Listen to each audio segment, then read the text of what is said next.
Have you ever sat and watched a parent teach their child how to walk, or perhaps you're a parent yourself and you had to teach your child how to walk? The infamous way that most people usually go about doing this outside of a walker is they'll stand the child up, they'll hold their hands, and then they'll begin to walk backwards as they gently pull the child along. And it causes the child's instinct of putting that foot out in front of them to kick in.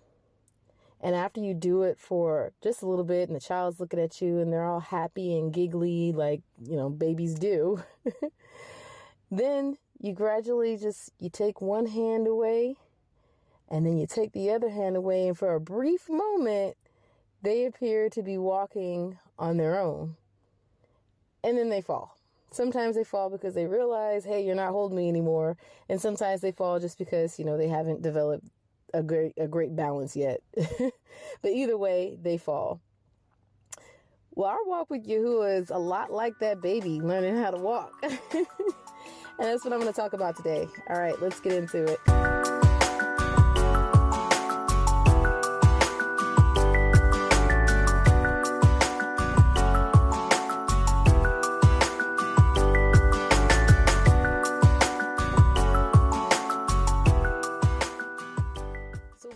Yahuah is a lot like that example of the parent teaching their child to walk.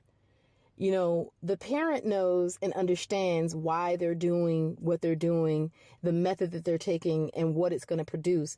But as the child, we don't. We just know that our parent is there telling us to do something and encouraging us and influencing us to do something, but we have no clue as to why and what it's going to do. So one of the things that I've had to realize over the course of my walk with Yahuah is he'll give you something in a season. Like he'll tell you in one season that he's going to do this, that, and the other in and through your life, right? And then it seems like every season leading up to that season where he actually manifests what he said is just it's riddled with trials and tribulations, just storm everywhere. It's a storm. It's a storm everywhere. I promise you.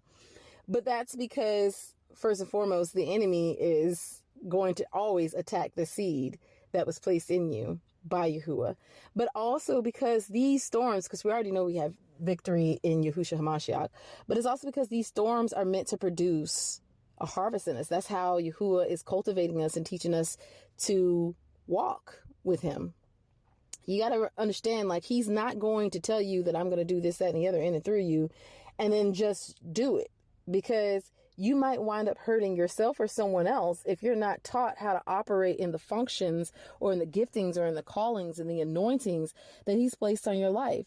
So what he has to do is he has to set you up in trials and tribulations and testings, or he has to allow trials and tribulations, and then he has to test you so you can see where you're at. The testing is never for him because he's Yahuah. He already knows where your heart is, but he's showing you your progress. You know what I'm saying? So think about it. If you are a marathon runner, you don't stand at the starting line and then go, I'm at the finish line, or start at the finish line, the starting line, and then take one step and you're at the finish line. That's not how it works. You have to put one foot in front of the other in order to get to that finish line. And that's the same thing that happens in our walk with Yahuah.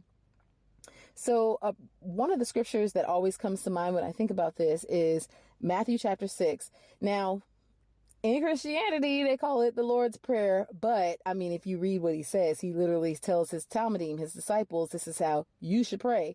So truthfully, it's the disciples' prayer. So anyway, he says, Our Father who art in heaven, okay? First thing and foremost, acknowledge that he is your Father, all right? Acknowledge who he is. Hallowed be thy name. So you acknowledge that he's your Father and you acknowledge that he's holy. Basically, you're saying, I know that you're capable to do whatever it is that I ask of you. Thy kingdom come, thy will be done on earth as it is in heaven. So now you're surrendering. You're surrendering your will over to him. Before you even start talking about anything else, you're surrendering. Then he says, give us this day our daily bread. Go to John chapter 6. Yahushua tells you that he is the bread, the manna that was sent from heaven to the Israelites in the wilderness. Okay? In the first Exodus. So he is the manna from heaven. Manna is unleavened bread. Give us this day our daily bread. So Yahushua is also the word of Yahuah in the flesh. All right. Also in the book of John, John 1:1.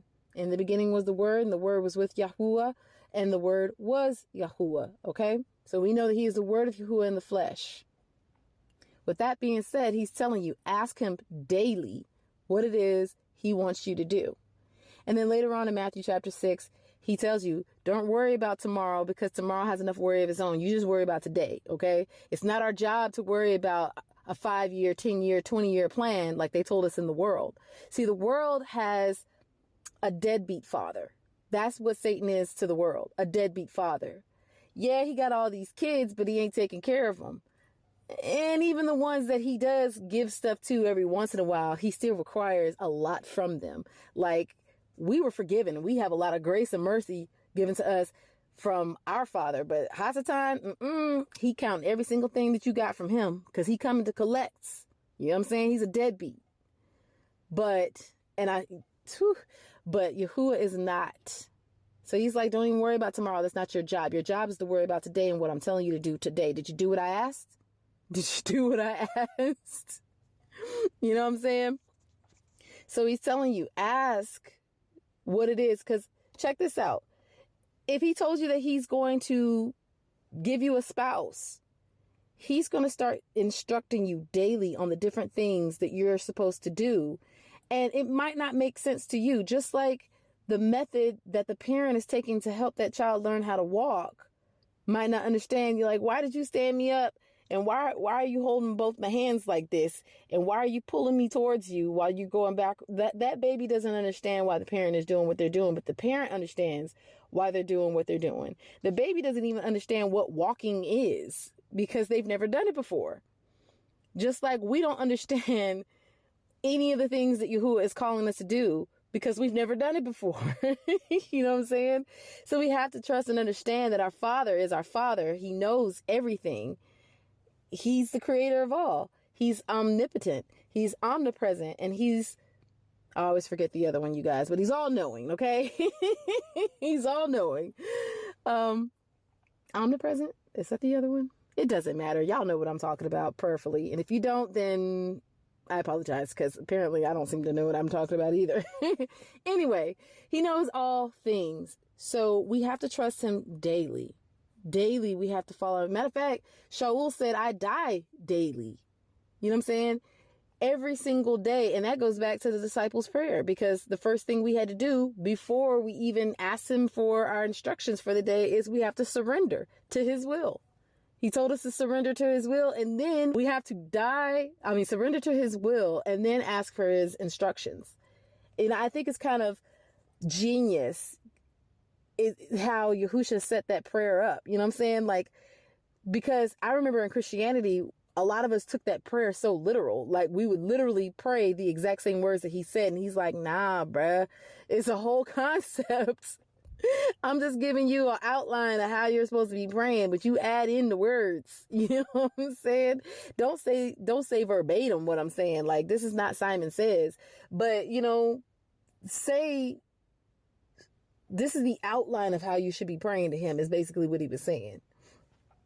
All right. And then you can go on and finish reading that prayer for yourself and I pray that Ruach HaKodesh give you eyes to see and ears to hear exactly what it is that Yahushua was really saying and not the surface level things that we see, which is like the literal words that he was saying, but the spiritual meaning and context behind it, because Yahuwah is Ruach and those who worship him must worship him in Ruach and in truth, which means you got to have spiritual eyes and spiritual ears. You have to worship him in spirit, not in flesh. Nowhere does it say we're supposed to worship in flesh. I'm getting all off context, but yeah, whatever he's telling you to do for that day may not make not a lick of sense to you, but understand, Yahuwah never tells us to do anything for no reason. If he's telling you to do something that day, understand it's because it's bringing you closer to what he told you he's going to do in and through your life. And the longer you put it off doing what it is he told you to do, the longer it's going to take you to get to that season where it manifests. And here's the thing about that. Yahuah has a time for everything.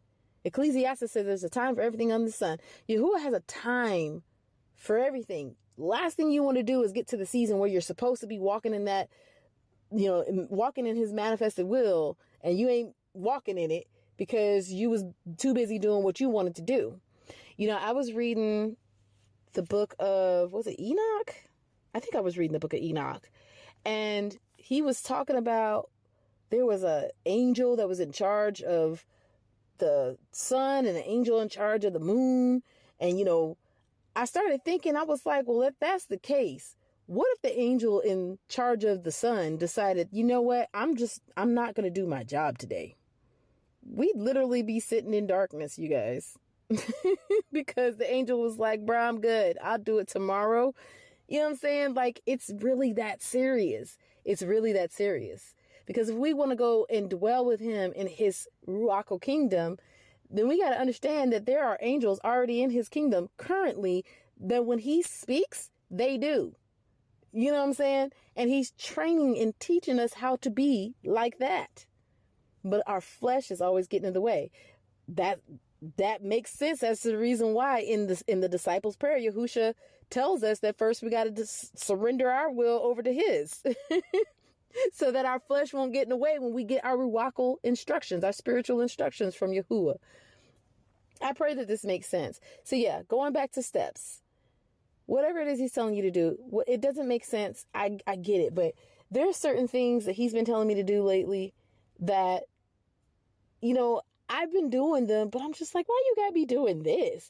But now that I'm getting closer to something that he spoke to me seasons ago, I'm like, oh. And even some of the tests and trials and the tribulations that I went through in some of the seasons right before this one that I'm currently in, I can look back now and go, okay, I see why you did that. I see why this was going on. I see why that was happening. I understand. But I didn't understand in the moment. Just like now as a 39-year-old woman, I understand why my parents were holding my hands and slowly tugging me towards them to try to get me to put one foot in front of the other. Like, I understand now, especially as a mother myself, but I didn't understand then. My best friend always says hindsight is 20/20. Yeah, it is. But the thing about it is we need to start recognizing Yahuah now. The things he's doing and saying now. I'm not going to keep dragging this out. This really doesn't need to be a long episode, but I just pray that this blessed you guys, okay? So anyway, as usual, if you want to get in contact with the ministry, you can contact me at replenishme@gmail.com. Much shalom and ahav, and always, until next time, shalom alahym.